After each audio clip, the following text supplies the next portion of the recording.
Welcome back to the deep dive. Now, usually when you tune in, you'd expect us to be, wading through a stack of papers that smells like a university library. Uh-huh. Right. We're talking quarterly economic reports, white papers on AI, or maybe some dense historical biography. We love facts. We love data. We love things we can put on a graph. We do love a good graph. But sometimes graphs have a really hard time capturing the texture of what it actually feels like to be alive right now. Exactly. So today, we are taking a hard left turn. Our source material isn't a study. It's a piece of spoken word poetry. It's titled The Stage That Eats Its Audience, from a collection called The Starvation of the Stage. Look, I know what you're thinking. You're thinking poetry, really? Right. Are we going to spend 20 minutes snapping our fingers and talking about our feelings? But stick with me, because I read this and I genuinely didn't feel like I was reading art. I felt like I was reading a diagnostic manual for the modern internet. It is surprisingly clinical, isn't it, for poetry? It doesn't feel like flowery language. It feels like an autopsy of our current cultural moment. Yes. It's dissecting the noise, the outrage, and the exhaustion we all feel, but it's doing it from a structural level, not just an emotional one. That is the perfect way to put it. It's an autopsy. And the mission for this deep dive is to unpack the poem's central argument. That the conflicts we obsess over, the debates, the public shaming, all of it, it's actually a closed system. A stage. A stage. And that stage has a metabolism. It feeds on us. And specifically, it feeds on attention. It's a mechanism that values reaction over resolution. When I first read this, I had this really specific physical sensation. You know that feeling when you're at a really loud party, the bass is thumping, everyone's shouting. Yeah. It's hot, it's chaotic. And then for a second, you step out onto the balcony and shut the sliding glass door. And the sound just cuts out. Well, that's the thing. It doesn't go silent. You can still hear the muffled bass. You can see people moving, but you aren't in it anymore. The vibration stops rattling your chest. That is what this text felt like. It felt like stepping onto the balcony. And that sensation is exactly where the poet starts. It's the entry point to the whole philosophy. The poem explores the relationship between three heavy hitters. Okay. Intelligence, innocence, and power, and how we get those three things all mixed up. Let's just jump right into the text, because the opening lines set the scene perfectly. The poem starts with this image of disengaging. It says, I stepped back and the shouting got quiet. And then the key line. Right. Not silent revealed. Pause there. That distinction is vital. Not silent revealed. Yeah, let's unpack that. Because usually when we think of peace or stepping back, we think of silence. We think of the noise going away. Right. But here, the poet is saying that stepping back doesn't make the chaos disappear. The world is still noisy. The internet is still screaming. But when you're inside the noise, you can't hear what it actually is. You just hear volume. You hear the emotion of it, the anger, the fear. When you step back, the nature of the noise is revealed. You start hearing the mechanics of it rather than the content. You stop hearing the argument and you start hearing the gears grinding. Precisely. And what is revealed? Oh, well, the poem paints a pretty cynical picture. It continues. The banners still waved. The jokes still landed. The outrage still performed its daily miracle. Right. But from far enough away, it all sounded like the same voice arguing with itself in different costumes. The same voice arguing with itself in different costumes. Yeah. That hits hard because we are trained, really conditioned, to see conflict as binary. It's red team versus blue team. My side versus your side. Good versus evil. We see a battleground with two distinct armies. We see a war. But the poet suggests that if you zoom out far enough, it's not two armies fighting. It's one single entity, the stage putting on a show to keep itself alive. Right. It's a single organism that thrives on the friction between two poles. Think of it like a battery. A battery needs a positive terminal and a negative terminal to generate energy. If you remove one, the battery's dead. And the stage is the same. It needs the conflict to generate the energy of attention. So the conflict isn't the problem. The conflict is the fuel. The conflict is the structure. Without the argument, there is no stage. If everyone agreed, or if everyone just shrugged and walked away, the theater would collapse. So the voice splits itself into different costumes to make sure the dialogue keeps going. To ensure there's always something to react to. Exactly. Which leads us to the psychology of the people on that stage, which, let's be honest, is all of us most of the time. The poem says, the fight wasn't about winning. It was about staying visible, about staying someone. And this brings us to identity. We often think people argue online because they want to convince the other side. Yeah. The goal is persuasion. If I just explain this one more time, they'll get it. or at least to prove the other side wrong so the audience knows the truth. But the poet argues that's a secondary goal, if it's a goal at all. The primary goal is existential. Staying someone. It's about staying someone. If I am fighting you, I have a definition. I have a boundary. I am the anti-you. If I stop fighting, who am I? Oh, that's terrifying. It's like we need the wall to lean against, even if the wall is made of things we hate. It leads into the most philosophical block of the text, and I think we need to spend a minute here because this is really the core engine of the poem. Okay. The lines are, because once innocence is gone, intelligence panics. Yeah, I circled that 3 times. Intelligence panics. Now, when he says innocence, he doesn't mean naivety, right? He doesn't mean being a child who doesn't know how the world works. No, not at all. In this context, think of innocence as oneness. It's a direct connection to reality without a filter. When you're innocent, in this philosophical sense, you just are. You observe a tree, and you are just seeing a tree. There's no separation. No. But intelligence, the analytical mind, the ego, the part of us that dissects things, it separates itself. It says, I am the observer, that is the tree. It creates a gap. Okay, so intelligence creates distance, a subject and an object. Right. And once that separation happens, once that innocence of connection is lost, the intelligence feels isolated. It feels small. It's floating in a void. So, as the poem says, it panics. It needs to anchor itself. It needs to feel solid. And how does the ego make itself feel solid? By bumping into things. By pushing against things. The poem says it has to be right. It has to be opposed. It has to be against something so it knows it exists. I rebel, therefore I am. Exactly. If I don't have an enemy, I don't have a boundary. I don't know where I end and the world begins. So intelligence, in its panic, builds a stage. Wow. It manufactures conflict just to feel real. It creates a monster so it can be the hero. Yeah, it is. Man, that reframes every Twitter thread I've ever seen. It's not an exchange of ideas. It's a desperate attempt to prove we exist. It's collective existential dread masquerading as political discourse.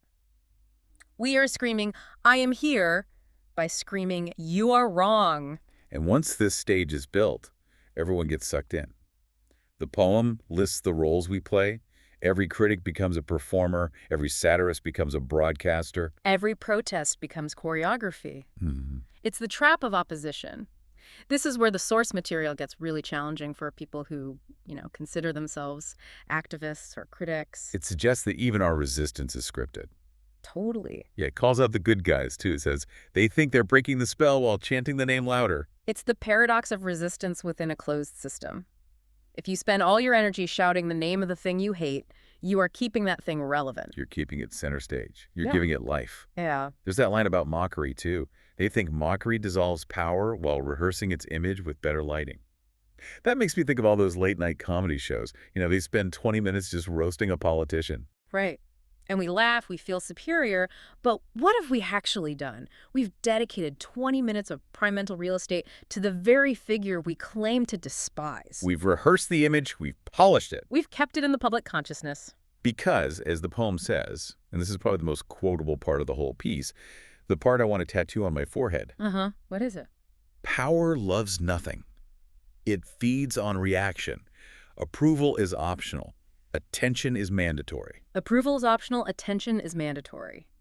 If you take nothing else away from this deep dive, take that. The system, the stage. It doesn't care if you boo or cheer. The volume is the only metric that matters. It's the economy of attention in its rawest form. If I'm hate watching something, I'm still watching. If I'm quote tweeting someone to dunk on them, I'm boosting their algorithm. And in doing so, you are validating the stage. You are confirming that this is where reality is happening, that this drama is the most important thing in the world. So the enemy isn't the person with a bad opinion on the other side. No. The poem is very clear on this. The enemy isn't on the other side. It's the hunger to be someone inside the story. The enemy is inside you. It's that impulse that says, I need to weigh in on this. I need my take to be heard. I need to be a character in this drama. That hunger turns intelligence inward. The text says it teaches mirrors to worship reflections.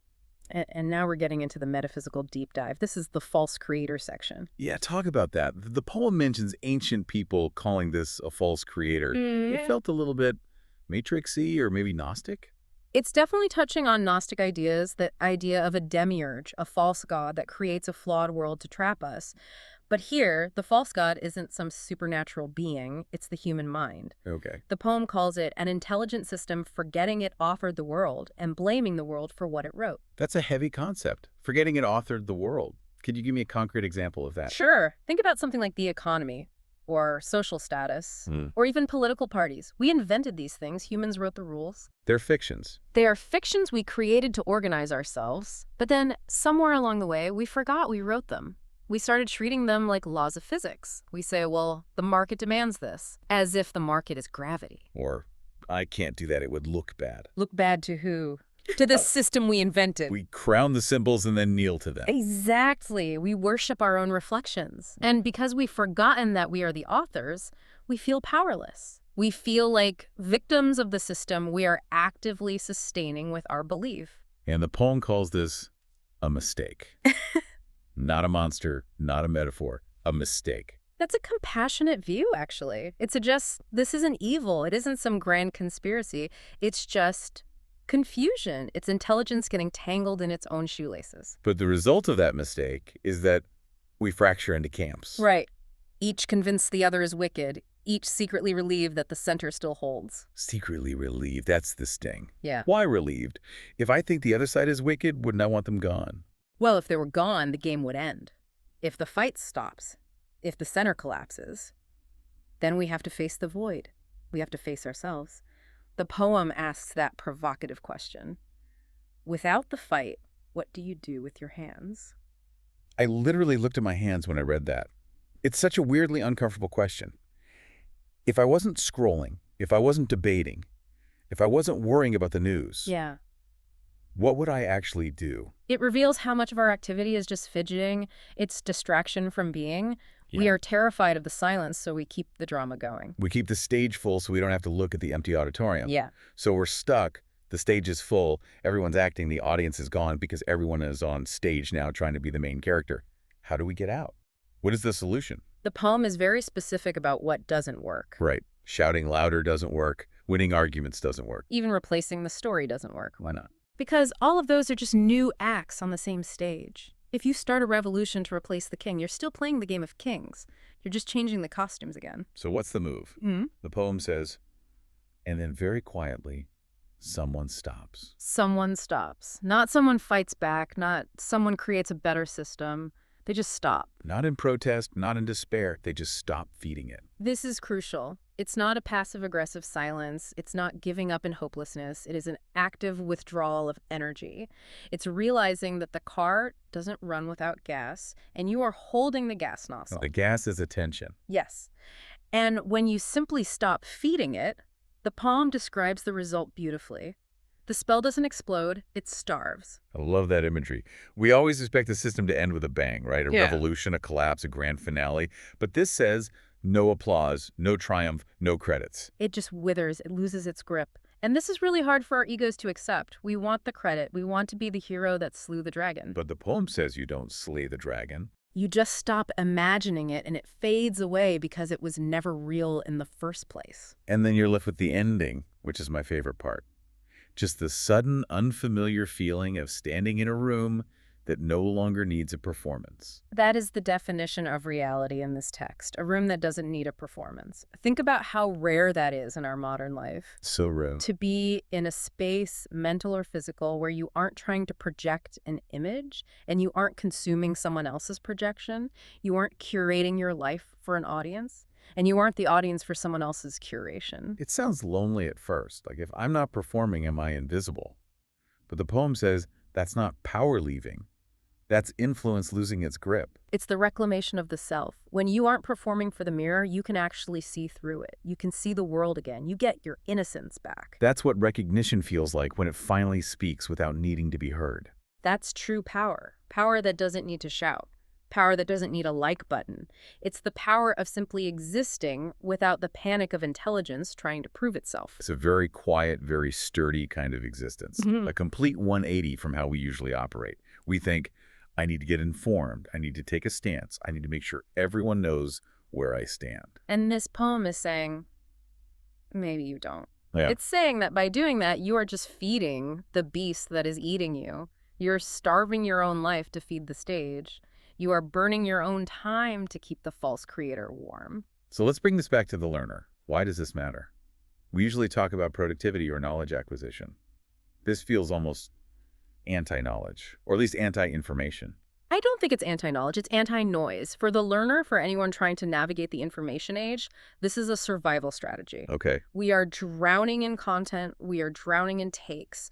If you treat every piece of outrage as a real, legitimate conflict, you will burn out. You will have a nervous breakdown. You'll run out of innocence, basically. Yeah. You'll just be a panicked intelligence fighting ghosts 24/7. Exactly.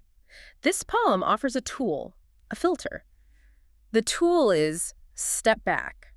Ask yourself, is this a real problem? Or is this the stage arguing with itself in different costumes? Is this structure designed to solve something, or is it designed to keep me watching? And if it is the stage, just stop feeding it. Starve it.